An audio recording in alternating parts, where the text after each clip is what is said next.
Hello and welcome to Social Media Weekly episode 9th December 2020. Social Media Weekly is brought to you by Virtual Peddlers. Marketing, rehumanizing your marketing experience. My name is Sean. This week's news: TikTok may extend video length. They are planning to move video limits to 3 minutes, which is 3 times the 60-second limit we are having now. In fact, the company is already testing it with select few creators on the platform, allowing them this new length and seeing what kinds of contents get created. The longer video lengths, TikTok hopes will support more educational contents that are difficult to fill in under a minute.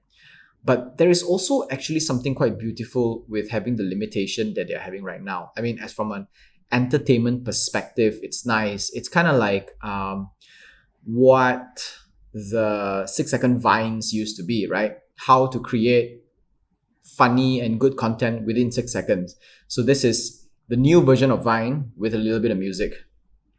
And extending it to 3 minutes kind of goes in touch into a little bit of a medium form social media video length, and will open up to new possibilities, but will also kind of take away the USP that TikTok has always been about. If it's 3 minutes, it also means that the music would probably need to be 3 minutes long, or probably, it always has been 15 seconds or sets of 15 seconds because the music length is 15 seconds or sometimes 30 seconds for some. And, the more you stretch the video length, the more you need to stretch the music length. And the more you stretch the music length, the more copywriting issues you need to deal with, because it becomes it is long enough to require get some copyright issue, some legal stuff, insert legal statement here thing. I'm not very good at that, but in any case, we will see if the 3-minute length open up more opportunities for creators, and if it sprouts some kind of amazing content on the platform. Twitter adds frequency cap function on all ad campaign types. Frequency cap is actually a control that lets marketers control how many times each user will see the same advertisement given a time frame. Usually it's within a week. It's an important feature because if a person sees an ad too few times in a week, they will not remember the ad. And this is what Facebook calls ad recall lift. You see it too many times and people will find it annoying, will start to report your advertisement. So the job of a marketer is to be able to gauge what is the sweet spot and to show the ads in terms of frequency, to show the ads to the same group of people, which is also different as the user goes down the marketing funnel. So when you're in the awareness stage, the frequency is a bit different. When you're lead generation or the engagement stage is a bit different. When you're in the conversion stage, is a little bit different as well. While other ad management platforms like Facebook and Google have had this control for a long time now, I think most of them had this control from the get-go itself. Twitter is just rolling it out across all ad objectives. It's a little odd to be so late into the game, but it's better than never. WhatsApp adds carts to ease shopping. WhatsApp announced another step towards becoming a shopping platform by introducing the cart function. This will allow customers communicating with WhatsApp business users to add items into carts, then placing a unified order for the business to proceed. So what this is doing is actually you are communicating between a customer and a business. So let's say I'm a business, you're a user, I want to buy something from you, and I click and choose from the catalog, add everything to cart, and then I send it to you, which is the seller. I forgot who's the seller, but assuming now you're the seller, and then based on that unified cart, you process the product and we do the payment outside of WhatsApp. WhatsApp Pay isn't yet available to many parts of the world, except for India. So we're not exactly looking at the entire e-commerce experience here, right? It can go as far as adding to cart, which for most countries in the world, this is as far as Facebook and WhatsApp can go.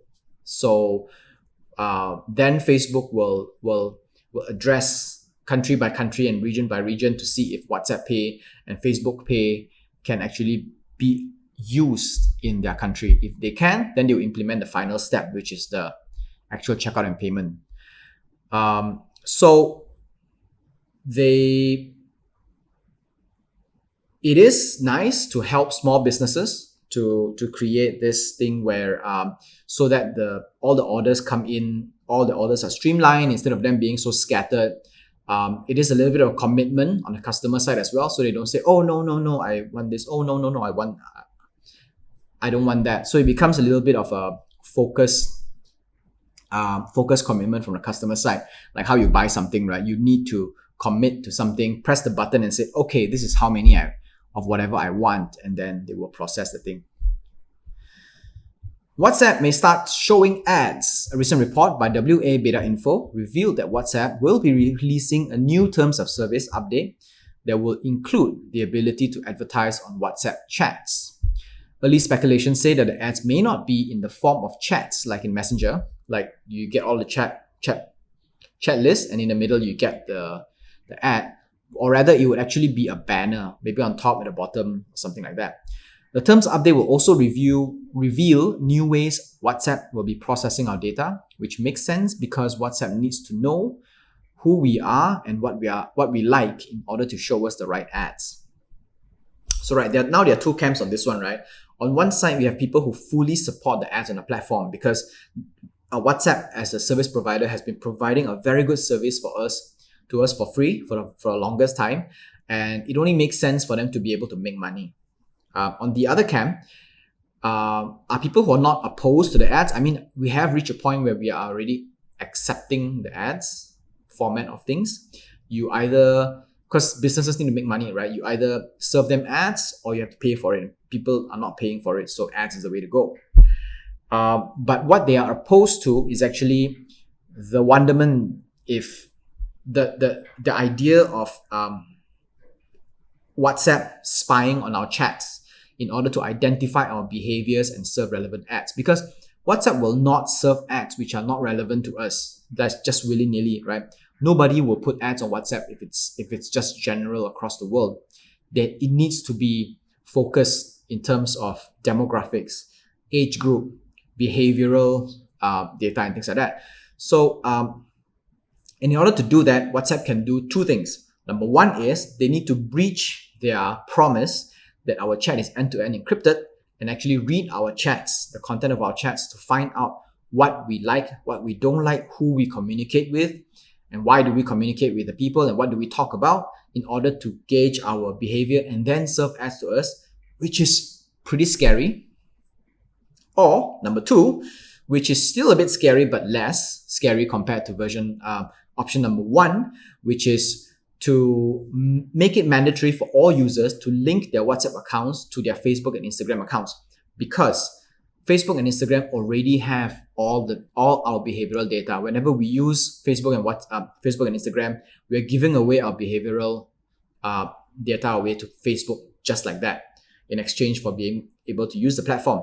WhatsApp is a little bit different because it's a closed environment. And if we are able to link the account over from WhatsApp to the rest of Facebook services, in which case Facebook, Messenger, or Instagram, then WhatsApp can actually identify us and collect data from us using those other platforms without having to read WhatsApp stuff. And then they can serve us advertisements based on the behavior that they get from other platforms, assuming that we are the same people using the same accounts. So that increases the chance of getting it right?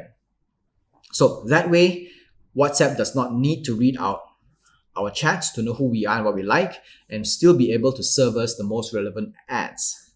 The third option is that go use Telegram. That's assuming that everybody else is also going to use Telegram, then yeah, that's fine.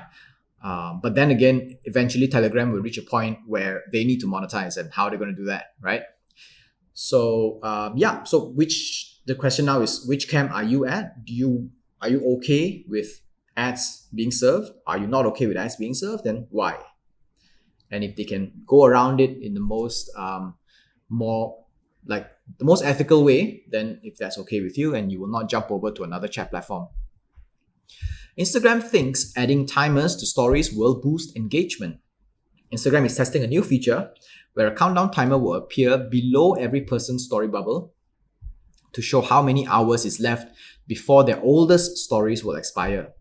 It is an attempt to tap into the FOMO element of society where we don't want to miss out on some of the most important and fleeting moments of our friends. Instagram hopes this will drive up engagement rates, but we will see if users get hooked into this trick. So essentially what they're going to do is you have the list of stories, right? Below you have a countdown timer, 23 hours, 59 seconds left, 2 hours left, 3 hours left. So if you have these people who you usually communicate with and you haven't been free to check their stories, you can actually prioritize based on when these stories are going to end so you don't miss out on these stories. It's being tested sporadically right now. We don't know if it's going to be released completely or even at all, depending on the success rate. If there's no success in it, it doesn't change the metrics and reaction of users, then Instagram may not even put it out. There's a new search to take on Google. It's called You.com, You.com, You.com. And it is created by former chief scientist at Salesforce, Richard Soker. Soker helped build the Einstein AI platform, which is an artificial intelligence layer built onto Salesforce to improve pipeline management and increase conversion. The upcoming search engine, according to Soker, will be built on three elements: trust, kindness, and facts. Their PR caption also includes a tagline, "Click trust, not clickbait." He went on to attribute the USP of his new search engine as built on AI and will not rely on advertisement and data mining for profits. A bit vague, but I think we're all ready for a new participant in the search engine game that thinks differently. The reason why Google has been leading for the longest time now compared to Bing and Yahoo and all that is because they're essentially competing generically in the same field, right? They want to be able to use the same groups of, it's the same, the coding is the same, everything's the same. They just want to provide the search engine the same way. So what You.com is proposing is that in the future, there could be a way for us to use a new search engine to get us the information that we want instead of the information that other people want, or is the information that people are gaming the system and the codes in order to show us, like kind of like clickbait, right? They use kind of headliners to show it to us and to gain that whole click rate in order to show it to us, or things like people who advertise and will get to see first. So You.com hopes that they will create an evolved version of search engine based on AI, which everybody's using. I mean, everybody uses the term AI and it as a way to explain everything, the future, but nobody can tell us what kind of AI they're using. In any case, we will have to see. That's all for Social Media Weekly this week. Social Media Weekly podcast is available on Anchor FM, Google Podcasts, Apple Podcasts, Spotify, and more. Our full videos are available on YouTube, and we post bits and clips on Instagram and Facebook. This is Social Media Weekly, episode 9th December 2020. My name is Sean. Stay safe, wear a mask, au revoir.